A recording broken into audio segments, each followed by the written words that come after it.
My name is Marion Kessler. On a Tuesday in March, my husband had me buzzed into a building I was the legal tenant of. Because 2 weeks into our divorce, someone had already deactivated my badge at the back door of his family's clinic. I did not knock twice. I waited to be let in. By 8:40 that morning, my husband walked me out. Dr. Grant Holloway. He walked me through the waiting room, and he said it plain. Security will see her out. She's no longer with the practice, effective immediately. 9 patients heard it. A drug rep heard it. 2 medical assistants I had trained myself heard it. And from behind the reception desk, his brother Neil said the quiet part. Should have happened years ago. They kept the doctors. They kept the sign. They kept the family name on the door. What they did not keep was the one signature the whole building was standing on. The renewal letter comes every March. This year it came to my apartment. If you ever ran the whole machine while they introduced you as just support staff, this story is for you. Before I tell you the rest, do me one small thing. Subscribe so the ending finds you when it drops. And comment the city you're watching from. I want to see how far this one travels. Then stay with me. Because I'm going to tell you exactly how a man fired the wrong person and never once looked at the page that would have stopped him. Let me start where it was still good, because it was good for a long time, and I won't pretend it wasn't. I married Grant Holloway in the spring of 2013, 11 years. That same spring, I took over the front office of his family's practice, a 4-provider family practice off Perimeter Drive in Dublin, Ohio. You know the kind. Strip of medical suites, a pharmacy on the corner, a coffee place that changed hands twice. Nothing about it looked like money, but money moved through it every single day, and I was the one who moved it. I want to be clear about who I am. I am not a secret heiress. I drive a used Honda KR-V with 110,000 miles on it and a coffee stain on the passenger seat that never came out. I have a 401 with 11 years in it, and that's the whole savings story. There's no trust fund at the end of this. The reveal is not that I was rich. The reveal is much smaller than that, and much larger. For 11 years I scheduled, I credentialed, I coded, I ran payroll, I chased denials down to the dollar. I closed the books every month and I signed off on the deposits. When a provider forgot to sign a note, I found it. When a patient's insurance lapsed, I knew before they did. I knew which payers ran slow and which ones ran mean. I knew the fax number for a prior authorization by heart, and I knew the woman on the other end by her first name. I earned my coding certification at night, my CPC.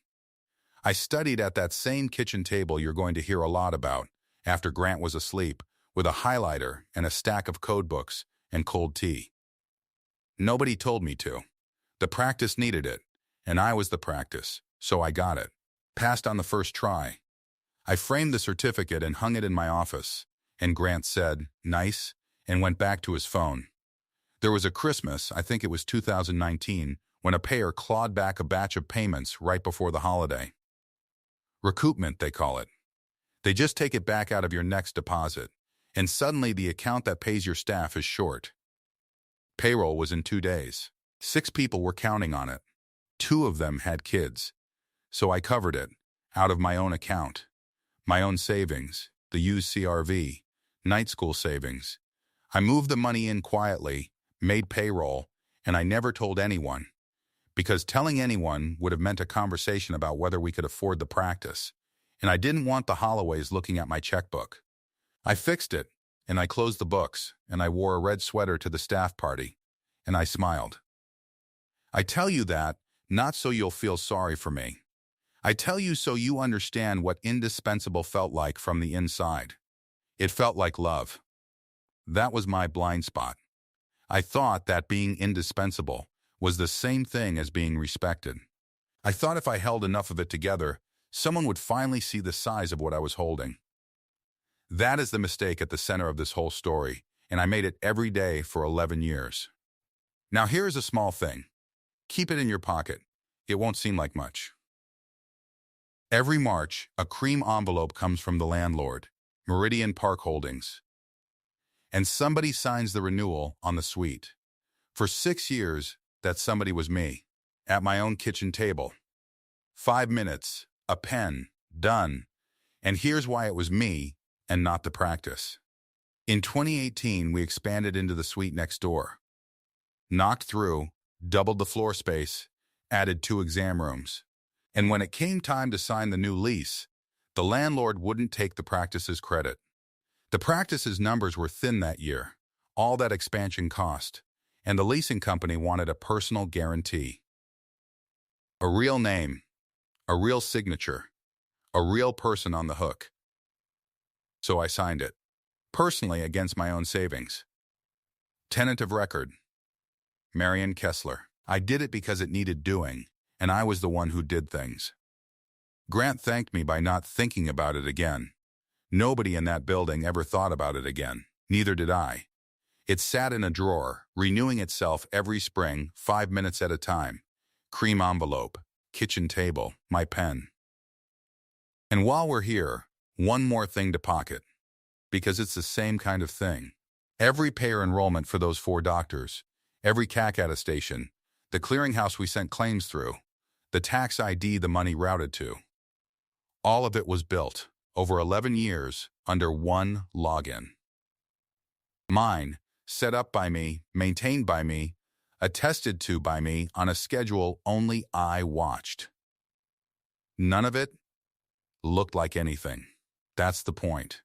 Keep it in your pocket. Now let me tell you how it started to go wrong. Because it started small. It always starts small. It was a dinner. Years back, at Diane's house. Diane is the matriarch. Grant's mother. 74. Silver, tasteful, terrifying. In a way you can't quite point at. She holds the title of nothing at the practice and the power of everything. There was a new provider that year, a young doctor Grant had recruited, and his wife and Diane was doing the rounds, introducing everyone with that hostess voice. She got to me. She put her hand on my shoulder, warm as anything, and she said, "And this is Grant's wife. She's our girl at the front desk." Our girl at the front desk. I had, that month, renegotiated 2 payer contracts and caught a coding error that would have cost us an audit. I said nothing. I smiled. I passed the rolls. And Grant, sitting right there, his fork in his hand, let it stand. He didn't correct her.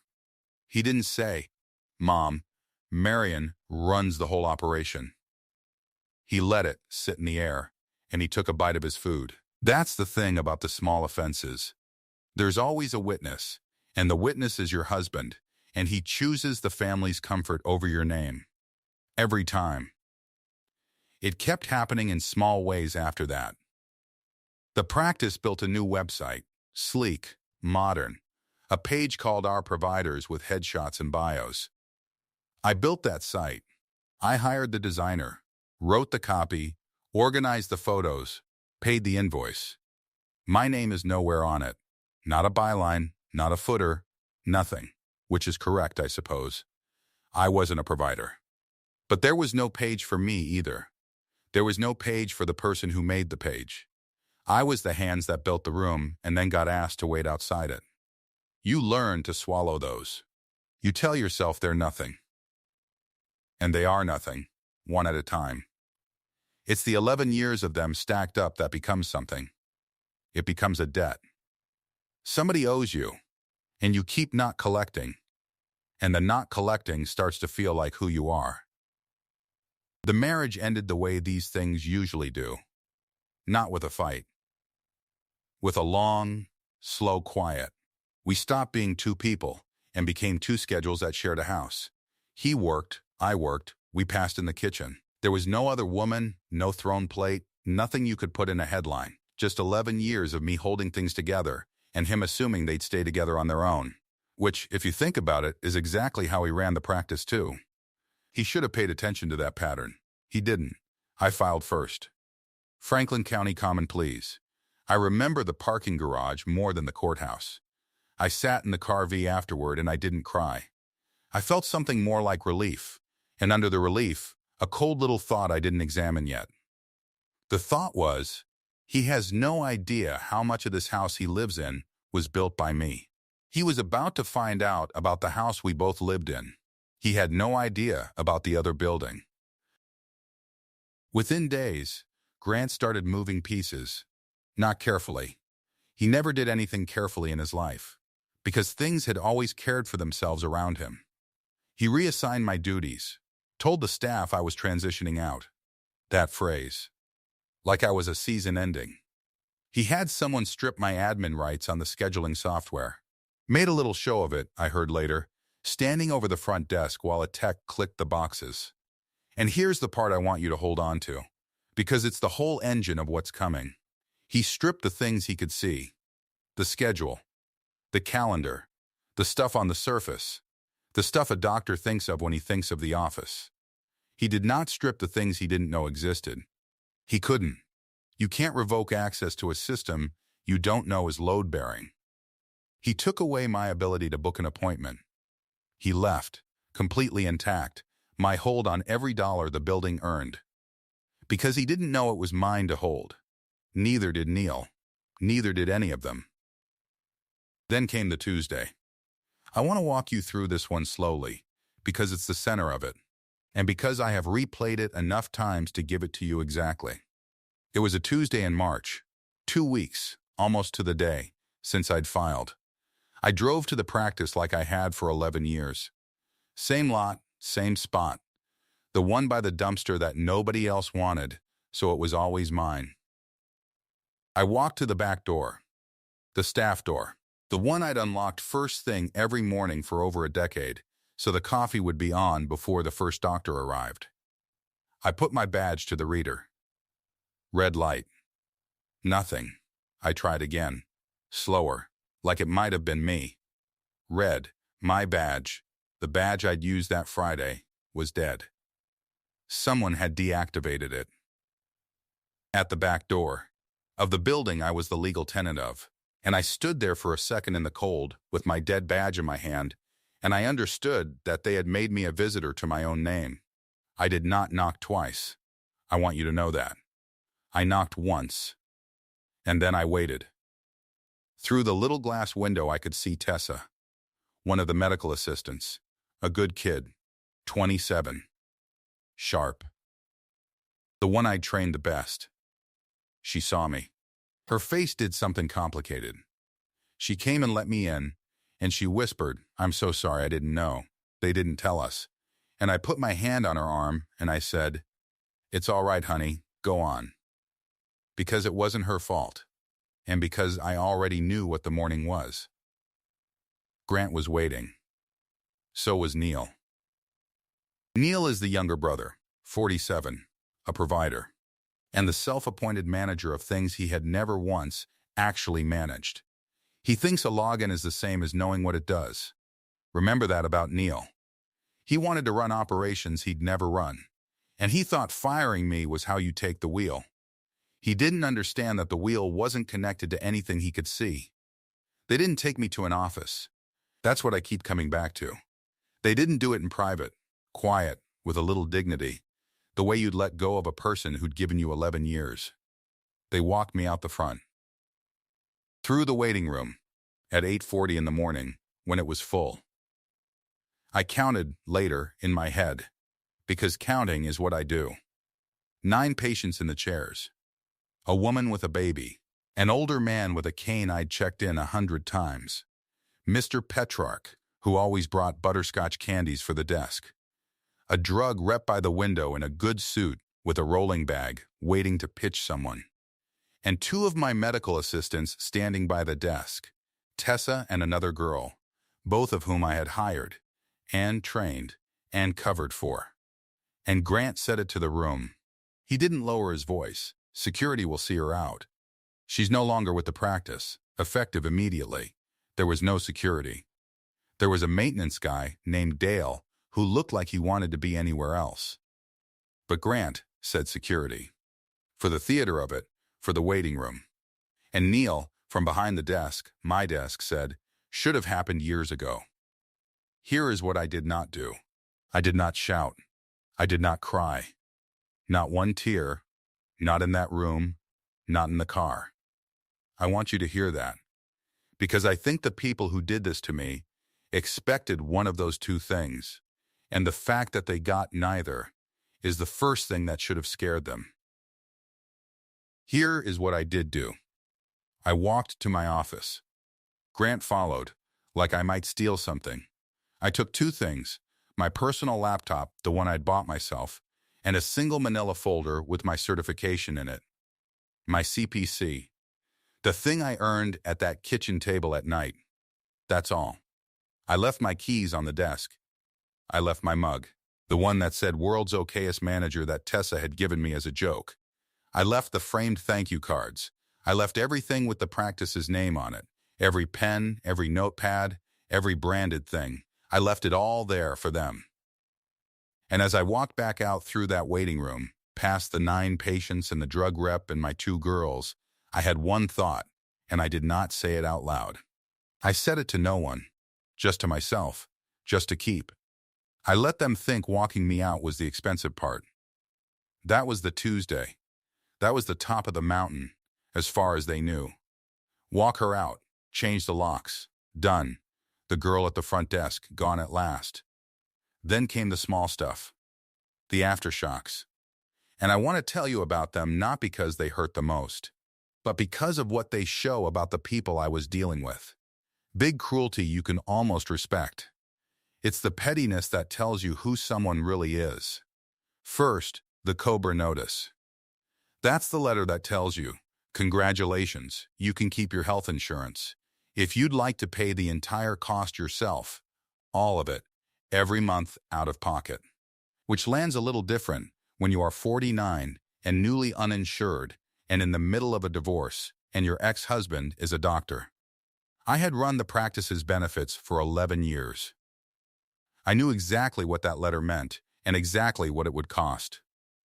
It came in a windowed envelope, and I set it on the kitchen table, and I looked at it for a while. Hold that thread too. My own health coverage, gone. It matters later. Second, and this one, I'll be honest, this one I felt. They relabeled my office, took a label maker, one of those little handheld ones, and they printed a strip and stuck it on the door of the office where I'd worked for 11 years. It said storage. Tessa sent me a photo. She didn't say anything, just the photo, and I understood she was telling me these people are not okay. Storage, 11 years, a payroll I once covered from my own savings, a certification framed on the wall, and they gave the room to boxes with a plastic label. Third, Neil contested my final paycheck, my last 2 weeks. He found some reason, some clause, some nothing, to hold it up. My final paycheck. Over, I found out later, about $1,100. A man who took home more than that in a good afternoon of office visits decided the thing to do was to fight me over my last $1,100. Because it wasn't about the money. It was about making sure I understood I'd lost. It was a man standing on my chest to check that I was down. And do you know what I did at my kitchen table? With the Cobra letter and the photo of the storage label and the word that my last check was being held? Nothing. I did nothing. I made a cup of coffee, and I sat down, and I did absolutely nothing. And I want to explain why. Because the nothing is the most important thing I did in this entire story. I was not frozen. I was not defeated. I was doing the math. And somewhere in that quiet, at that table, the pain finished turning into something else. I'll give you the exact shape of the thought, because I remember it word for word. They believed the doctors were the business. But the business was never the doctors. The business was the paperwork that let the doctors get paid. And I had spent 11 years being the paperwork. Now let me teach you something, the way I had to teach it to myself that week. Sitting there. Because you need to understand what I understood, or the rest of this won't land the way it should. I'm going to keep it simple, the way it actually is. Because none of this is dramatic. That's the secret of it. All of it is boring, and all of it is load-bearing. A medical practice looks like doctors. Patients come, doctors see them, patients leave, and it feels like that's the whole machine. It isn't. Between the doctor seeing you and the doctor getting paid, there is a second building nobody looks at. And that building is made of paper and logins.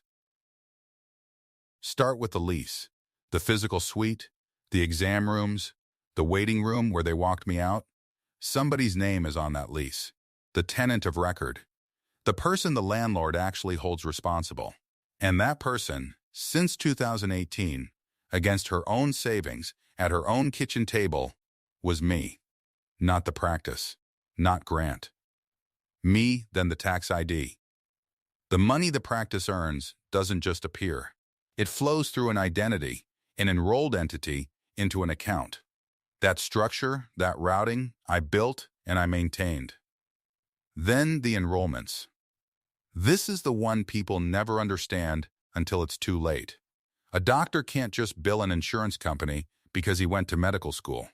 He has to be enrolled with each payer, credentialed, and that enrollment has to be kept alive, reattested on a clock, through a system called CAC, where every provider's information sits and has to be confirmed on a schedule or it goes stale. When it goes stale, the payer stops recognizing the doctor. And when the payer stops recognizing the doctor, the visits that doctor does are not billable. Not delayed. Not billable. The man can see 40 patients a day and not one of those visits turns into $1, because on paper, to the payer, he isn't there. And who kept all 4 of those doctors' enrollments alive, on the clock, under a single login for 11 years? I did. Me, my login, my reminders, my attestations, set up so long ago that nobody in that building remembered it had ever been set up at all. It just worked the way the lights just work, until someone finds the one switch and doesn't know what it does. And the clearinghouse. That's the pipe every claim goes through on its way to the payer. Also my login. Also invisible. None of it is dramatic. I keep saying that because it's true. There's no vault, no safe, no gold. There's a lease in a drawer and a password in my head, and a calendar of attestation dates that only I ever watched. All of it is load-bearing. Every single piece. Pull any one, and the ceiling starts to come down, slow at first, so slow nobody notices until it's already down. And here's what I could see coming that they could not. 3 of those providers had CAC attestations days from lapsing. Days, because the clock had kept ticking through my firing. Indifferent the way clocks are. And a major payer's timely filing window was about to start counting on every unbilled visit. Timely filing means you have a limited number of days to submit a claim, and if you miss it, you don't get paid. Ever. The clock had started the day they walked me out, and it was burning, quietly. In a system none of them could log into. They had fired the only person who could see the fire. Then, about a week after the storage label, my phone buzzed. It was the practice's main line. I let it go. It buzzed again. A text from the office manager email, the one they'd given to some poor soul who'd inherited my chair. Polite. Careful. Hi, Marion. Hope you're well. The billing looks a little off on our end, and a few things aren't going through. Could you send over your logins as a courtesy so we can get everything squared away? Thanks so much. As a courtesy. I read that word standing at my kitchen counter, and I want to tell you I felt rage, but I didn't. I felt something calmer and much more final. Because that text told me everything. It told me the fire had started. It told me they'd hit the first wall and couldn't read what was on it. And it told me they still, even now, thought of what I held as a courtesy. A favor. A little password a nice girl would hand over on her way out the door. Then, Grant called himself. I saw his name on the screen. I didn't answer. He left a voicemail I saved and played more than once. Not because I'm cruel, but because I wanted to remember the exact sound of a man who still didn't know. His voice was tight. Marion, look, the billing situation is, there's some system access we need. And you're the only one who, just call me back. This affects everybody. Call me back. You're the only one who. He got that part right. He just didn't know how right. So I sat down at the kitchen table. The Cobra letter was still there, off to the side. And I wrote one email. Not to hurt anyone. Not to threaten. Not to gloat.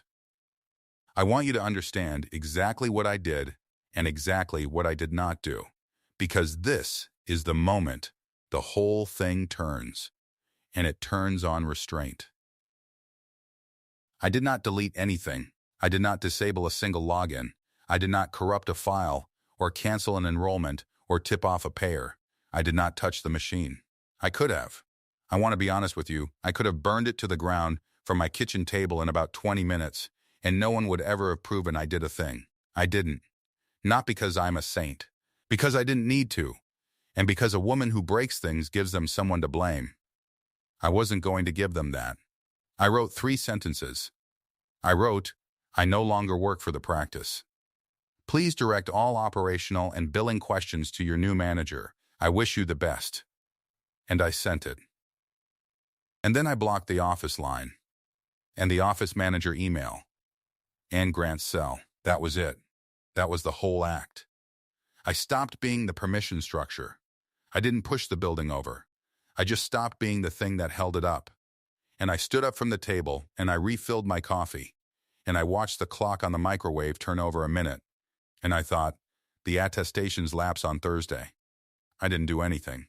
Remember that, whatever you hear next. From this moment on, everything that happens to that clinic, I did not do. I simply stopped doing it for them. There is a difference, and by the end, every Holloway in that family was going to learn exactly how big a difference it is. Because a cream envelope was already at the printer, 3 counties over, at Meridian Park Holdings, addressed, as it was every March, to the tenant of record, to Marion Kessler, to my apartment. And it was going to arrive the same week that a bookkeeper cleaning up vendor records was finally going to pull that lease out of the drawer and read, for the very first time, whose name was actually on the door. They just didn't know it yet. They found out slow. That's the part nobody tells you about a thing like this. You picture a crash, a phone call, a shout, a door slammed. It isn't like that. It's quieter, and it's worse. A building like that doesn't fall over. It leaks. The first 2 weeks after I sent my 3 sentences, nothing happened that anyone could see. The doctors saw patients. The lights came on. Tessa scanned insurance cards, and the phones rang, and somebody made coffee in the break room. From the waiting room, from the parking lot, from the street, it looked like a working clinic. Because it was. Care went out the door every single day. The money just stopped coming back in. Here is what a claim is, if you've never had to think about it. A doctor sees you. Somebody turns that visit into a code. That code goes to a clearinghouse, which is a kind of post office for medical bills. And the clearinghouse checks it and sends it to your insurance. If the code is right, if the doctor is enrolled, if the numbers line up, the money comes back in about 2 weeks. If any one of those things is wrong, the claim bounces. It comes back with an edit, a rejection, a little coded reason that means nothing to a normal person. For 11 years, I was the person who read those little coded reasons. So the claims went out. Neil pushed the button, or told Tessa to push the button, and the claims went out. And they came back. Not all of them. That's the cruel part. Enough went through the first week that nobody panicked. A batch here, a payment there. False comfort. But the rejections started stacking in a folder in the system nobody was watching, because watching it was my job. And my job was now a door with a label that said, storage. 6 weeks in, there was $214,000 in visits sitting unsubmitted or bounced. Real care. Real work by real doctors. $214,000 that a family had already spent on rent and salaries and their own paychecks. Just sitting there. Aging, because there's a clock. There's always a clock. Every insurance company, gives you a window to file a claim. 90 days. Usually, you miss the window, the claim is dead. Not late, dead. They will not pay it. Ever. And you cannot bill the patient for it either. It is simply money that used to exist and now does not.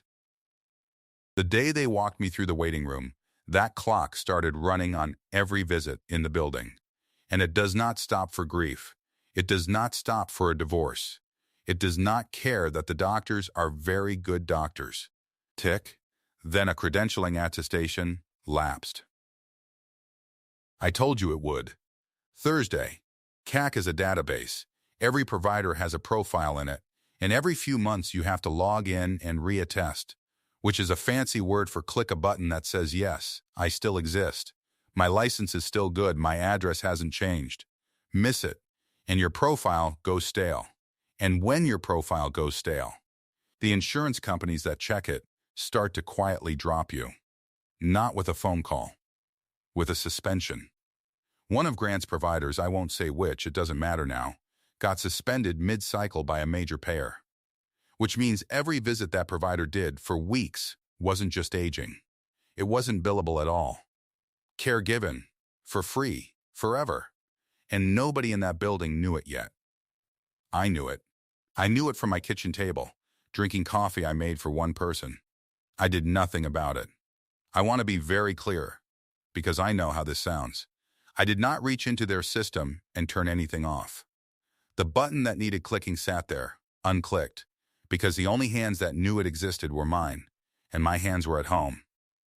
Neil tried. Give him that. He was the operations manager now, the one who'd said should have happened years ago from the reception desk, so he rolled up his sleeves. He hired a temp, a woman who used to do billing, which is a sentence that means nothing, because billing is not one job. It's 40 jobs wearing a trench coat. She was good, probably. She probably sat down at that desk and knew exactly what to do with a claim in front of her. But she couldn't fix an enrollment she couldn't log into. She couldn't reattest a provider in a database she'd never been given the keys to. The enrollments were built under my login, years ago, back when the practice expanded, and the landlord wouldn't take their credit. My name, my logins, load-bearing, and invisible, and gone. The rejections kept stacking. The temp read them and didn't understand them either, because understanding them wasn't a skill you brought to a desk. It was 11 years of that specific building. Tessa texted me twice in that stretch. I want to tell you about Tessa, because she's the one clean thing in all of this. 27 years old. I trained her myself. First text, "Hey Marion, I hope you're okay. Nobody here knows how to fix the Cigna stuff, and I remembered you always did the thing on Tuesdays. Is there like a Tuesday thing?" And I sat there and I looked at that message for a long time. Because she wasn't trying to use me. She was just lost. And she remembered that I used to make the lost part go away. I wrote back, "I'm okay, sweetheart. I can't help with practice systems anymore, but you're doing fine. And none of this is your fault. Take care of yourself. That's all. No mechanism. No Tuesday thing." I wasn't going to hand them the map through the girl I'd trained, but I wasn't going to be cold to her either. There's a difference between a woman who withholds and a woman who wounds, and I had decided, at that kitchen table, exactly which one I was going to be. Second text came 10 days later. Just, "It's getting bad here. They're stressed. I don't think they know what's wrong." And I didn't answer that one. Not because I was angry at her. Because there was nothing to say that wouldn't be a lie or a weapon. And I was done being both. Then the cream envelope came. I knew the paper before I knew the return address. 6 years of marches will do that to you. Meridian Park Holdings. Printed clean in the corner, 3 counties over. Addressed to the tenant of record. To Marion Kessler. To my apartment. The annual renewal, right on time. Arriving in a week when the clinic 3 miles away was quietly bleeding out and had no idea the tourniquet lived in my kitchen. I didn't open it. I set it on the table, square in the middle, and I looked at it while I ate dinner. And I left it there overnight. and the next day, and I let it sit. There was no hurry. That was the whole feeling, if you want to know. Not triumph, just the total absence of hurry, for the first time in 11 years. And that same week I found this out later, from Tessa, in pieces, a bookkeeper at the practice was cleaning up vendor records. Boring work. End of quarter tidying. She was matching payments to vendors, and one of the vendors was the landlord, the suite lease, $9,400 a month, going out the door to Meridian Park Holdings. And she went to file it correctly, and she needed the lease, so she pulled it out of the drawer where it had lived, untouched, since 2018. And she read the first page. And the tenant of record was not Holloway Family Practice, it was Grant's wife. I would have paid money to see his face when she brought it to him. I didn't need to. I've known that face for 11 years. I know exactly what it does when a number won't add up. The little recalculation. The stillness before the anger, when the arithmetic he's been doing his whole life suddenly returns a different answer. He had been standing on a page. And now, finally, somebody had handed him the page, and he was reading for the first time whose name was underneath his whole life. He did not know. That's the thing I want you to sit with. Every decision that man made, the badge, the walk through the waiting room, the label maker, the contested paycheck, every single one he made with that page missing. He fired his landlord and asked the stethoscopes to do the coding. After that, it got loud. Payroll ran late that month. 6 people who count on that money, and it came 2 days behind, because the money that was supposed to fund it was aging in a folder nobody could read. The suspended providers' visits still weren't billable, and the lease, my lease, had a clause in it, a clause I'd read 6 times over 6 Marches, 5 minutes each, that said if it wasn't renewed and signed by March 31st, it auto-converted to a holdover tenancy at 140% of rent. That's not a penalty somebody invented to be cruel. That's just how commercial leases work. But it meant the building they'd walked me out of was about to cost them $13,000 a month instead of $9,400 on a clock, and the only person who could sign the cheaper number was me. Grant's divorce lawyer sent a letter to my lawyer, a careful, lawyerly letter about practice continuity and the interests of the ongoing enterprise, and reaching an amicable arrangement regarding shared operational assets. I read it twice. I want you to hear what that letter really was. It was a man who had walked me past 9 patients and a drug rep, now using the word amicable, now discovering that some of the assets were shared, and by shared he meant mine. Then Neil came to my door. I heard the knock, and I knew it was him before I looked, because he knocks like he's entitled to the door. I opened it, and there he was, 47 years old, doing the old face, the family face, warm now, reasonable now. Marion, he said. Hey, can I come in? Let's just talk. This has gotten out of hand and it's hurting the family, and I don't think any of us want that. I did not let him in. I stood in my own doorway, in the building I was the tenant of, and I looked at the man who had said should have happened years ago from a reception desk. There's no family to hurt, Neil, I said. There's a business that owes some money and a lease that needs signing. That's all this is now. It's just numbers. Come on, don't be like that. We're family. It stopped being the family, I said, when you had security walk me past the waiting room. You made it numbers that morning. I'm just the only one who can read them. He stood there, and I watched him reach for the next thing to say, the reasonable thing, the offer. And I watched him not find it. Because there wasn't one. Not one that would work. He'd brought a checkbook to a problem that wasn't about a check. We'd like to make you an offer, he finally said. For your interest in the arrangement. I'm sure you would, I said. Not here. And not in your conference room. Because they wanted the conference room. Of course they did. Their building, their table, their family photos on the wall. Diane able to stroll in. The same stage. And I had decided, standing in my kitchen, with a cream envelope on the table, that there was not going to be one more scene of my life that happened on their stage. My attorney has an office, I said. I'll pick the time. Bring whoever needs to hear it. And I closed the door. Soft, not hard. I want you to notice how many doors in this story I closed soft. That was on purpose too. March was always going to be mine. The waiting room was his stage. This wasn't. The room I chose had a long table and a window and a carpet that ate sound. My lawyer sat to my left and said almost nothing the whole time, because almost nothing needed saying. I had 3 pages in a folder. Just 3.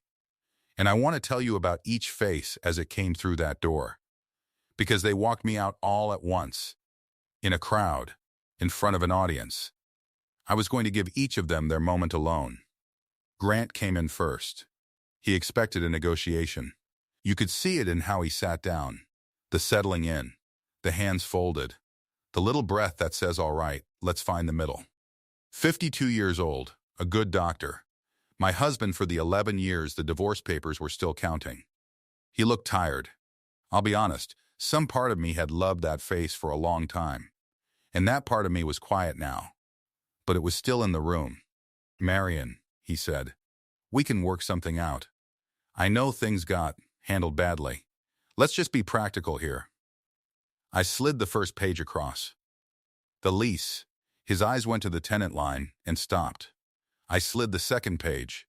The enrollment structure, a plain list, no drama, of what was built under whose login, and roughly what it would take to rebuild from nothing. Months, not days. Months of a new manager learning a building that took me 11 years to learn. And I slid the third page. The timely filing sheet, the clock. 6 figures, aging, some of it already dead. More of it dying every day this meeting ran long. He looked at all 3. And then I said the only hard sentence I said that whole day, and I said it flat, the way you read a lab result. You didn't fire the office manager, Grant. You handed your landlord her notice and asked the stethoscopes to do the coding. His hand was on the folder. And it went still. That's the thing I watch for, and that's the thing I saw. Not a flinch. Not an argument. The stillness, the face doing the arithmetic, and getting the new answer, the real answer, the one that had been sitting under the whole building the entire time. He opened his mouth. And then he didn't say anything, because there was nothing to say that the 3 pages hadn't already said better. Neil came in late. Of course he did. Loud in the doorway, phone in his hand. Okay, let's get this done. I've got the practice to run. Still the operations manager. Still the man in charge of a thing he'd never actually run. I let my lawyer hand him the enrollment page. He read it, and I watched him get to the part that mattered. The part where the temp he'd hired could not touch the enrollments because they lived under a login he had personally revoked the week they walked me out. He'd killed the key and kept the lock. And you know what he did? He looked at his phone. Actually looked down at it, the way a man does when he's waiting for a message that fixes things, as if a login was going to appear on the screen and save him. It didn't. He kept looking. And the room just let him look. And then he stopped talking about running the practice. He got very quiet. And he stayed quiet. And it was the first time in 11 years I'd ever seen Neil Holloway have nothing to say. Diane I did not meet in the room. She called me. That afternoon, at my kitchen table, on speaker, the cream envelope opened in front of me at last. She started the way she always started, when she wanted something and had decided to be warm about it. Sweetheart, she said, this has all gotten so ugly. I know you and Grant have your troubles, but the family... You called me the girl at the front desk, Diane, I said. For 11 years. At every dinner, to every new provider. The girl at the front desk. Oh, Marion, that was just... The front desk was the only door the money came through, I said. Every dollar that paid for your son's cars and your dinners and your name on that sign came through the girl at the front desk. You just never once wondered how. There was a silence on the line.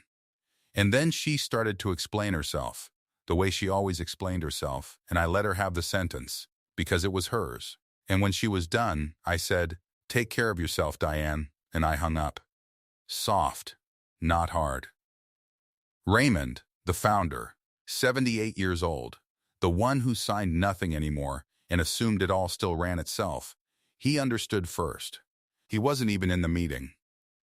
Grant told me later, one of the only human things he said to me in that whole cold season, that when the family sat around and finally laid it all out, all 3 pages, the whole shape of it, the old man listened to the end.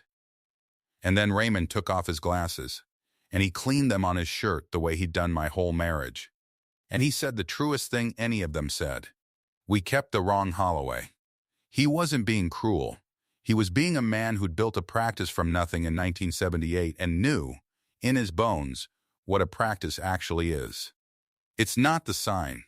It's not even the doctors, God help them. It's the paper that turns the doctors into money. He knew that. He'd just forgotten who was holding it. And I want you to notice something, because it's the whole thing, really. I earned that line without doing one single thing. I broke nothing. I warned nobody. I took nothing that wasn't already mine. My own laptop and my own certification and my own name on my own lease. I just stopped. And stopping was enough to make a 78-year-old man say we kept the wrong Holloway. That's not revenge. That's arithmetic finally landing. So then came the renewal. And I know you might be waiting for the part where I throw them out, where I let the lease die and put the family practice on the street. I understand the appetite for it. I felt it too for about an hour, somewhere around week 4. I didn't do it. Not because I'm a saint. I told you I'm not. I didn't do it because throwing them out is a thing a woman does when she has nothing else. And I had everything else. I had the better move. I renewed, at my own kitchen table with the same pen I'd signed with for 6 marches, but not on the old terms.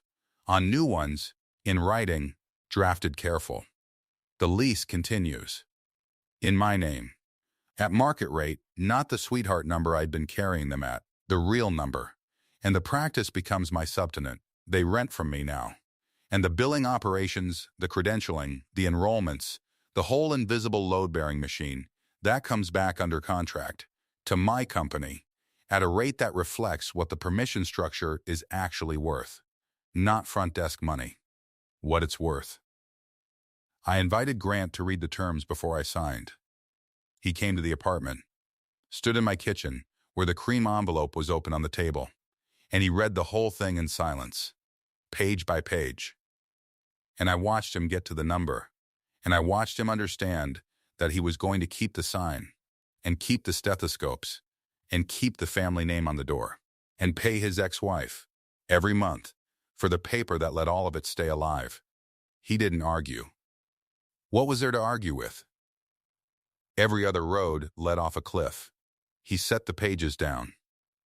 He looked at me for a second, and there was something in his face that might have been the thing I used to love, or might have just been a man doing arithmetic, one last time. And then he said, "Quiet. Where do I sign?" I signed first. Same stroke I always used. 5 minutes. The single signature that had held that whole building up since 2018, going down on the page one more time, except this time, everybody in that family knew it was there. The first day under the new arrangement, I walked in the front door.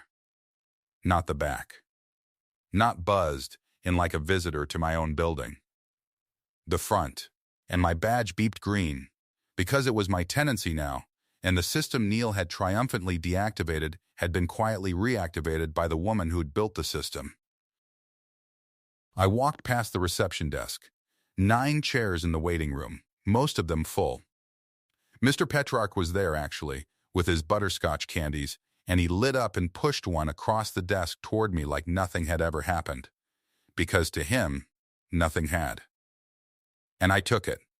And I said good morning to Tessa, who looked like she might cry. In the good way. And nobody else said a word. Not Neil.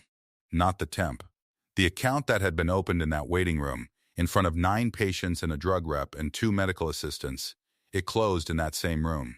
Quietly, no security. No speech. Just a woman walking in the front door with a butterscotch candy in her hand. That was 8 months ago.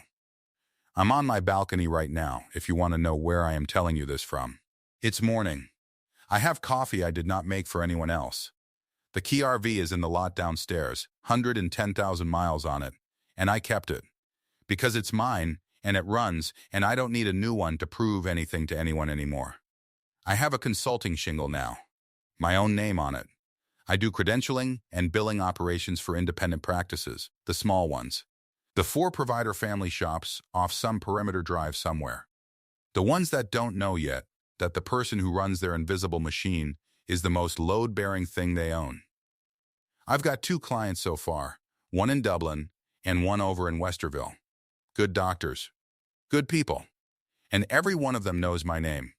And none of them will ever introduce me as the girl at the front desk, because I wrote that into the contract, more or less.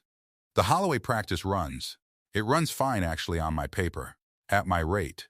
Grant sees his patients, and the money comes back in like it always did, because the machine is running again, because I'm running it, from the outside, for a fee that reflects the truth. Neil left. Moved over to a hospital group, salaried, somewhere he can't revoke a login that matters. Diane doesn't introduce anyone to anything anymore. And Raymond, I heard, still tells the story to the younger doctors, the "we kept the wrong Holloway" line. Like, it's a joke.